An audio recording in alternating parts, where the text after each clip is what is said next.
Hello student, welcome to DKV tutorial. Student, इस video में बात करने वाला हूँ नाइन्थ क्लास का सबसे पहला चैप्टर जिसका नाम होता है मोशन। मोशन के बारे में पहले भी मैंने इंट्रोडक्शन बनाया हुआ है, लेकिन मोशन के बारे में मैंने बात नहीं की थी। सिर्फ बताया था फिजिक्स क्या होती है, फिजिकल क्वांटिटीज क्या होती हैं, स्केलर क्वांटिटीज क्या होती हैं, वेक्टर क्वांटिटीज क्या होती हैं। अब बात करते हैं मोशन आखिर होता क्या है, किस चीज को हम बोलते हैं मोशन। तो मोशन को समझने के लिए मेरे पास में एक सिंपल सा एग्जांपल है। मान लीजिए कोई पर्सन है, वो पॉइंट ए पर खड़ा हुआ है, ठीक है, और थोड़े टाइम बाद वो पॉइंट बी पर पहुंच गया। तो इस पर्सन की जो पोजीशन है वो ए से बी पर पहुंची, मतलब मैंने बोला कि पोजीशन में चेंज हुआ। तो जब भी किसी भी ऑब्जेक्ट की पोजीशन चेंज होती है, अब पोजीशन चेंज हुई है तो डेफिनेटली कुछ ना कुछ टाइम भी लगा होगा। ऐसा तो नहीं ना कि एक सेकंड में यहाँ पर है और उसी टाइम पर ऑब्जेक्ट दूसरे पॉइंट पर भी है, ऐसा तो पॉसिबल नहीं हो पाएगा। तो if the position of object change with respect to time then be called object is in motion। तब हम कहते हैं कि ऑब्जेक्ट किस में है, मोशन में है।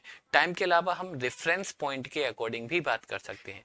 जैसे मान लीजिए जो ऑब्जेक्ट है वो ए पर खड़ा हुआ है, एक और पॉइंट हमने मान लिया यहाँ पर, मान लिए सी, ठीक है। तो सी के लिए पहले ऑब्जेक्ट ए पर है, थोड़े टाइम बाद वो कहाँ पहुंच गया, बी पर पहुंच गया। तो पॉइंट सी के लिए ऑब्जेक्ट की पोजीशन में क्या हुआ, चेंज हुआ। तो हम कहेंगे कि ऑब्जेक्ट किस में चल रहा है, मोशन में है। जो पॉइंट सी है उसको हम बोलते हैं रेफरेंस पॉइंट। बात समझ में आ गई कि अगर किसी भी ऑब्जेक्ट की पोजीशन में चेंज होता है विद रेस्पेक्ट टू टाइम और with respect to reference point then we called object is in motion. तब हम कहते हैं कि ऑब्जेक्ट किस में है, मोशन में है।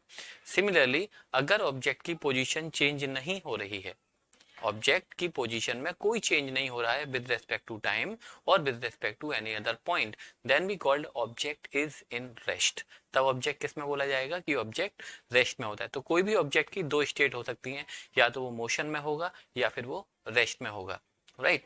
लेकिन क्या आप सोच सकते हो कि क्या एक ही पॉइंट पर, मतलब एक ही टाइम पर ऑब्जेक्ट मोशन में भी हो सकता है और ऑब्जेक्ट रेस्ट में भी हो सकता है। एक ही टाइम पर ऑब्जेक्ट मोशन में भी है और रेस्ट में भी है। Is it possible, can you think? Yes student, ऐसा भी पॉसिबल है कि एक ही टाइम पर ऑब्जेक्ट मोशन में भी है और ऑब्जेक्ट रेस्ट में भी है। सर ये कैसे होगा, जरा सोचो, दिमाग लगाओ। देखो एक एग्जांपल मैं बताता हूँ। डिपेंड करता है रेफरेंस पॉइंट कौन सा है।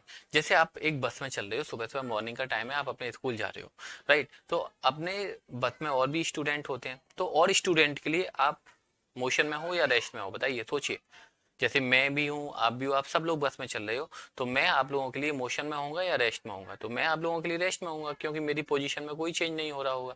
लेकिन अगर बाहर से कोई पर्सन मुझको देख रहा है, ठीक है, या आपको देख रहा है पर्सन, तो उसके लिए हम सब किस में है, उसके लिए हम सब मोशन में है। तो एक ही टाइम पर ऐसा पॉसिबल हो सकता है कि ऑब्जेक्ट मोशन में भी है और ऑब्जेक्ट रेस्ट में भी है। डिपेंड करेगा रेफरेंस पॉइंट कौन सा है।